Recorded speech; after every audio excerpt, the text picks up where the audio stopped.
今回は詰め将棋についてご紹介していきます。詰め将棋とはですね、相手の王様を捕まえる、詰ますね、問題になります。詰め将棋は自分の王様が存在しなくてですね、要は攻めの手ですね、相手の王様を、王手をかけ続けて最終的に詰みの状態に持っていけば正解となるわけですね。ですので途中で王手じゃない手、あるいは相手の駒を取ってしまって駒得するだけの手とかね、王手じゃない手が入ってしまいますと、それは正解として間違った答えとなってしまいますので、必ず王手を続けるということが最低条件となります。で、王手をかけ続けていく中で相手の王様が行くとこがなくなりね、詰みとなればその形で詰みとなるわけなんですけれども、細かなルールが詰め将棋ならではのね、細かなルールがあったりしますので、そちらの方は大盤を使って、ゆっくり紹介していきたいと思います。はい、ではこちらの問題をご覧ください。こちらがね、詰め将棋の例となるわけなんですけれども、まずね、正解手順を皆様にご覧いただきたいと思います。正解は3二角成と王手をしまして、1三玉と逃げて1七飛車と王手をかけまして、2四玉に1四飛車ということで、3二角成、1三玉、1七飛車、2四玉、1四飛車まで1手2手3手4手5手詰めですね。5手詰めというのが正解となるんですが、この5手詰めという正解がですね、途中でいろいろな変化がありますので、ゆっくり説明していきたいと思います。まずですね、詰め将棋は王手の連続が条件ですので、まずここで例えば4三角成のような手とかですね、1七飛車と回るような王手じゃない手ですね、例えば詰めろであっても王手をかけない手はまず失敗となってしまいます。王手の手、例えば3二桂成のような手も王手になるんですが、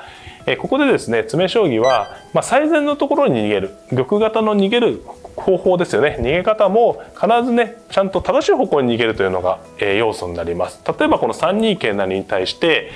玉が1三2三1一と3箇所逃げれるんですけれども、1一玉と逃げますと、この角の利きでね、2一成桂で詰みになるんですよね。で、じゃあこれで詰みだから答え出しますっていうのは実は間違いになりまして、3二桂成の王手の時に王様を2三玉と逃げられてしまうと、これは詰みがないんですよね。ですので玉型、相手方もですね、必ず王手をかけられたら正しい逃げ方、できる限り詰まない方に逃げるというのも詰め将棋のルールとなるわけですね。また3二角成、正解の3二角成に対して玉が1一と1三、2つね逃げる方向があるんですけれども、この時もね1一玉と逃げますと5一飛車成で、これがねいわゆる早詰みという形ですね。作為、本当の正解手順の1三玉に比べてこちらの方は手数が短く詰みとなります。で、この飛車成に対してですね、大駒の王手なので、玉型、相手方はですね、詰め将棋では使っていない駒全て合駒に使用することができるというのが独特のルールとしてあります。ですのでこの場合、1種類ずつ出してるんですけれども、飛車角銀桂今日ね1枚ずつ出してるんですけれども、これは合駒で使えるんですが、例えば2一金のような合駒、あるいは4一金のような合駒、これ全て、同竜、あるいは2一金も同竜ということで、効果のない合駒、いわゆる無駄合いという合駒になるわけですね。で、無駄合いの手は手数に入りません。ですので、例えば5一飛車に対して4一歩同竜、3一桂同竜とやりますと手数は伸びるんですが、基本的には無駄な合駒ということで手数に入りません。ですのでこの場合3二角成に1一玉と逃げてしまいますと、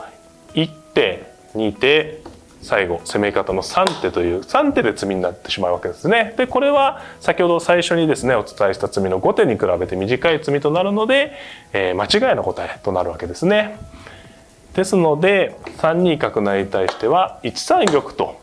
少しでも1手でも長く、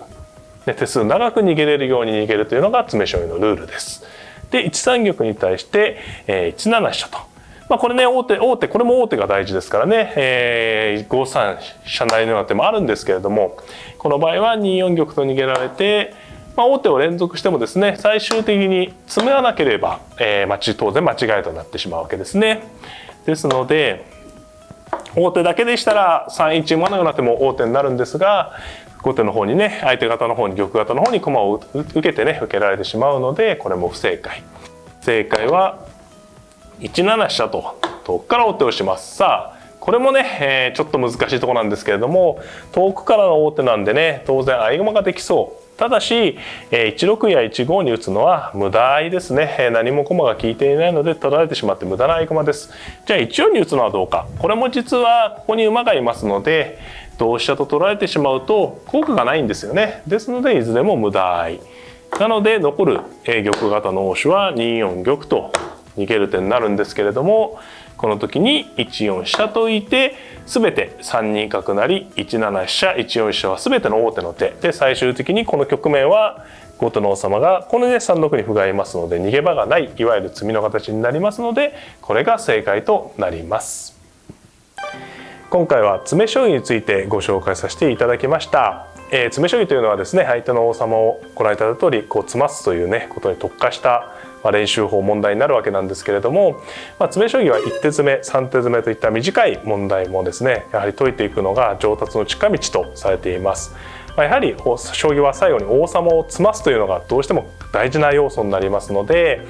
そこまでねとってもうまくやっていても最後詰ますというところをきっちり仕留めなければですね、将棋はなかなか勝つことができません。ですので詰将棋、短い手数でもいいですから、1手でも3手でもいいですから詰将棋をやることで最後の王様のとどめの指し方をですねしっかり覚えていくというのが上達の近道になったりもします。ぜひぜひ皆様詰将棋にも挑戦してみてください。